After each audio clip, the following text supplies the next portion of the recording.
Hey everyone, I want to do a video today, a little trading training on a Friday night, and give everybody a different look on how to read the market. So I'm going to type this in here, and we're going to call it. Let me just get a big. Let's see. We're going to call it shift in momentum. Okay, this is called shift in momentum. Essentially, the markets uh, look like this. Okay, and of course, this is a perfect picture. All right. That's a perfect picture. A lot of times you'll see a shift in momentum where the market has been going up and then shift down and then retrace and continue. A lot of times you'll see the markets have that move up, okay, go up, sharp, sharp spike down. Okay, so same thing with bottoms. Markets tend to shift in momentum. A lot of times you may see the market swing. Now, swing like this swing right here, a lot of times you'd like to see it longer. So let me explain. Market goes, it's on its way down, right? On its way down. A proper shift in momentum is when the swing up is greater than the swing down, and that sets up a trade. What does that mean? Well, if we take this high and this low, that has a distance, and that low and this high, there's a separate distance, right? So what we want to see is this swing up greater than this swing down. And typically when you get that, that ends a swing and also shifts the momentum from going from down to up. Okay? And we're going to go through, and there's other little factors in this. So I'm going to go through as much as I could and show you some tricks that I use to identify when the market has stopped going in a direction and how you can apply this right away. All right? Right away. So let's take a look. All right? Perfect example. You see the market here, sharp was in a sharp down move, right? It's been going down and it tested below its prior lows. One thing you want to look at always is prior swing highs and prior swing lows. The test down here shifted the market from going down back up, okay? And then higher low. So you had that shift, that climax down. So what I mean by, let's just say you have a trend, right? Trend is going this way, it's nice, and all of a sudden you get this. Okay, what that means is this right here had a climactic moves. Trends tend to end in climaxes, all right? What the volume climaxes, okay? And that's basically what, that's just basic technical analysis that dates back for history, is trends tend to end climatically, where it's in an excess.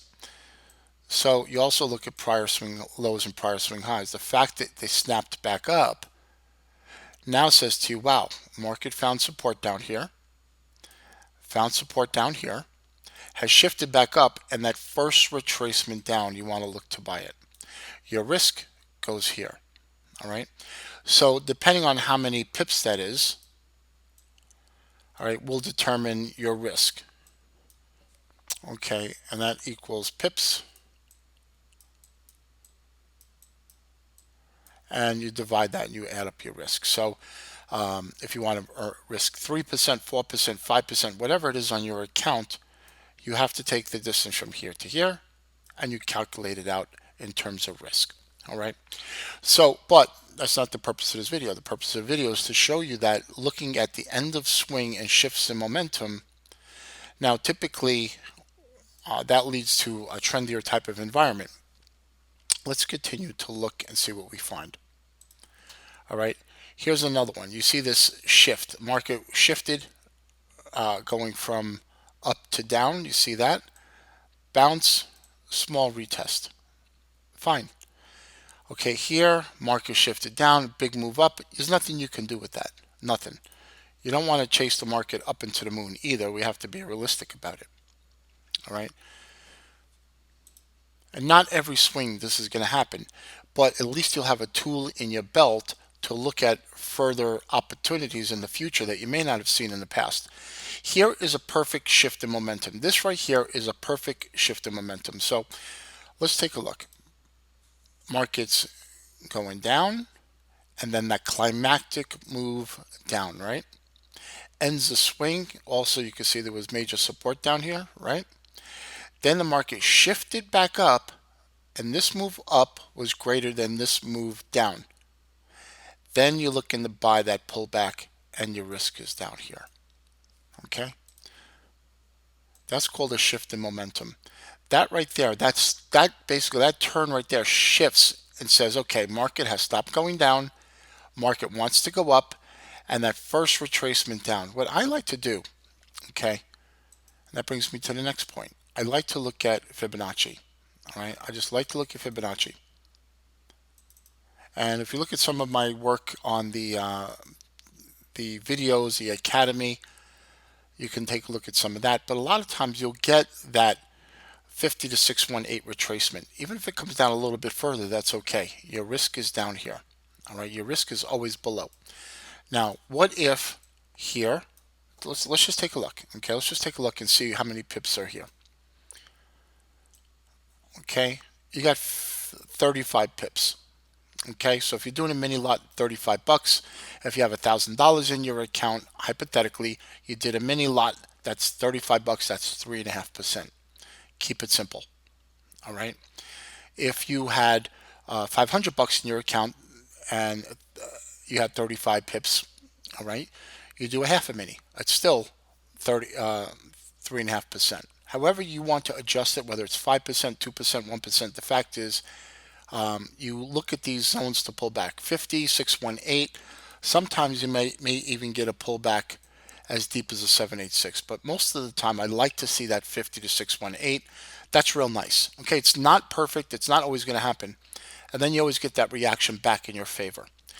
Targets, okay, a couple of things I like to look at. Once the market shifts, nothing wrong with taking it out halfway back, a little piece here, and maybe trail it for a bigger move up.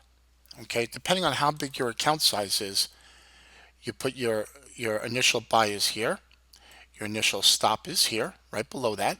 Doesn't matter, just a couple of pips. Market starts to move up. You lower your trade size and move your stop right below here. Okay. Market goes to new high. You take off more profits. Okay. The game is always being defensive. It's always getting smaller, always reducing size. You come in, you buy it, always reduce the size. Market moves up in your favor, you kick out partials, you reduce size. Up here, you can reduce size, you trail a stop. Okay, I'm not going to get into the details of the management on that, but basically that's the best way to play that game. So let's continue. So I want to show you that. Let me also add. Let me see if I can add an indicator. Of course, indicator MACD. So let's look at the MACD. All right. What I like to do is you got the colors. I make this blue and stop the video and slow it down. Or you can look at our videos on iMarkets Live Academy. All right. So I'm taking the MACD, I slide it over, I make the blue, red, and this is because I have the background of white. The first one is 3. This is 10. And this is 16. Okay. 3, 10, 16. Okay. And let's hit OK. All right. So just like I have it, exactly like I have it, you could look at it. So let's go back, if we could remember where it was. Okay, here it was, right? Okay. So there was something that my former business partner and mentor and had taught. Okay, the 310 oscillator, which was originally brought to the table by a gentleman. His name was Walter Brescher. All right, the gentleman's name was Walter Brescher, and he originally wrote the indicator in a book. Okay, let me see. This is chapter 13. Let me show you the book. You can research it on the internet. If it's out there, you can. That's what I did. The Power of Oscillator Cycle Combinations. All right, 13.1. Let me just show you. I just don't want to go past what I'm trying to get at, but I just want to show you, okay? Yeah, 13.1. 310 oscillator. All right, and he created this 310 oscillator back in the 80s, and Linda Rashke had made it popular. Okay, my former business partner mentor, and then we had used it for many, many years. One of the best things I've ever used was this 310 oscillator. All right, and on our website we have some education, and you'll always see all my charts have it. Okay, so it's a valid, valued indicator. So I showed you how to make it right here. So shift in momentum. Market shifts from down to up. Okay. And Linda came up with something called the first cross. Okay, the first cross. Great idea. Great idea. Market shifts from down to up, and the slow line goes above zero. So it's the first time the fast line goes below zero after the slow line has crossed above zero. So let's look at that again. Okay, I want to show you a trick, and you can look at this and play with it on your MetaTrader 4. So the fast line, the first time it crosses back below zero after the slow line has crossed above zero. That's called the first cross. And it tends to uh, coincide with the shift in momentum. Okay? Last swing up is greater than last swing down. That first pullback down, you like to buy on the buy side. Okay? And what we're doing is, like I said, we're looking at a Fibonacci. You just take your fib levels right there. And 50 to 618, it can go a little bit deeper, but it gives you a basis, a foundation where to buy. So if you look at this, when the market hit this area, the oscillator was nice down here, created that first cross scenario, and it gives you the opportunity to buy. So market went from overbought to oversold and looking for that snapback. And typically you'll get that snapback up, snapback up. All right. I'm telling you right here, you can actually apply this the moment the market opens. You can start looking at this. I like to use the higher time frames. Hourly charts are perfect for this. You can use 30-minute, you can use 15-minute, but it's a very, very cool way to do things. All right, it's a really, really nice model, and you can see that shift in momentum going from down to up. Let's continue. All right, so markets go sideways. Now this is not a shift in momentum. That right here is a breakout. That's different, right? Market went sideways into a range, so market expanded, contracted, and then broke down. Not the same as the shift in momentum that we saw here. Okay, very different model. So this right here is not a shift in momentum. That's just a breakout. Now here we see the market had a climactic move down, shifted back up, right, and is given that shallow retracement. Big move up, shallow move, same thing. The first time, right? First time the fast line comes back below zero after the slow line has moved above. You see that? That's that first cross. Also, you got that shift. In this case, basically gave what they call a momentum high, and then that pullback, and it ties into this. Okay, it ties into that. That's another way to look at it. You know, you can look at pretty pictures on the internet, and everything looks so pretty until you really apply it. So I'm giving you some ideas to change your game a little bit. Okay, keep that in mind.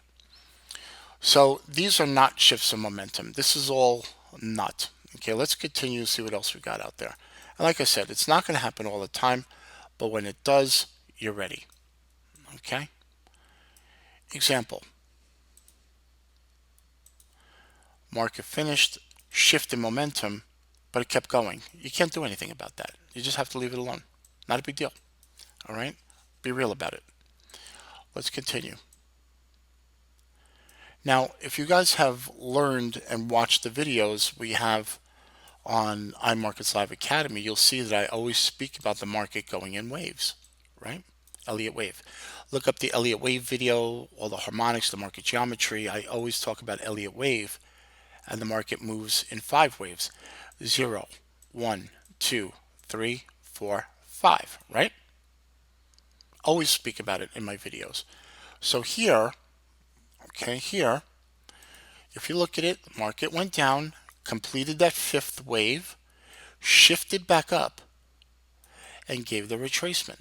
That's a shift in momentum. That's something you want to buy on the pullback. You risk those down here. You also look at market made new momentum highs, gave the correction. The first time this corrected after the slow line has went above 0. Sets up the buying opportunity. Risk down here. Now, this may be 38, 50, 618. I like to look at that 38 to, or even 50 to 618. I like to look at that zone and put my risk under here. All right, if you see that the market's stalling and your oscillator's correcting, or you see prices holding, you have to be real and say, you know what? Maybe you'll put a little piece of the trade on. Maybe instead of a 1 minute, you put like 3 or 4 micros, You have to be flexible as a trader. You don't just sit and wait, okay? You got to be flexible as a trader. If you were to get maybe a third of a position on and the market goes up, you win. If you get a third of a position, a third, and a third, that's fine also. At least you understand where your zone is to trade and where it should and should not go. You're good. You could be very successful, with trading and putting in and taking off positions. Okay, let's take a look at another one. All right. So I don't. I see right here. Market shifted from here. Market shifted straight down. Gave a nice reaction back. All right. So this right here. This went up, came back, up, came back, up again. So we see that it had multiple tests up here. It failed, shifted, going from up to down, that first retracement up. And once again, the first time the oscillator goes above 0 after the slow line went below. And you get that shift in momentum, that retracement. Risk is up here. So let's take a look. Let's take a look. 60 pips. All right, so that falls into the category of what we were just looking at, right?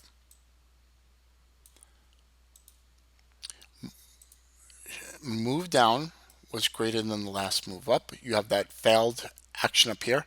Swing down, swing back up, coming into your zone. And also you have that slow line went down. Is the first time the fast line went up above 0 after the slow line came down. And you have that. Shift in momentum. One more time. Let's take a look. Market went down and all of a sudden you had that shift back up and that retracement. Okay? You didn't get the real pullback on the oscillator and now the market's expanding. So what I tried to do is give you a good, clean idea on how to use shift in momentum, how to set up your MACD, how to understand and read price, all right, and give you something that you can apply right away when the market opens on Sunday night. You're welcome to share this video. You're welcome to share this video and help your team and friends if anybody has any ideas on what they're looking for. And yes, this is a demo account I use for my analysis. Actually, I use it for our different products. We have so many different things we're working on. I got stuff for market profile we're bringing to the table, and GAN work that we're bringing to the table. We have our harmonic scanner. We have a lot of things that I'm bringing to the table. For example, I'll give you a little insight. Okay, this is called market profile. Okay, and as markets create consolidation, it creates what they call a profile or a balance area. Okay, that point of control, that little balance area. And a lot of times you'll see this and you don't know when to buy. What we like to do is as the market's pushing below that balance area, that belly, we like to buy into it. All right. Something I'm going to come out in the future. We're working on all the coding now, and something we're going to teach later on. But we have a little bit on the website in the back office. But regardless, my name is Christopher Terry. I hope this video helped you, and enjoy your week.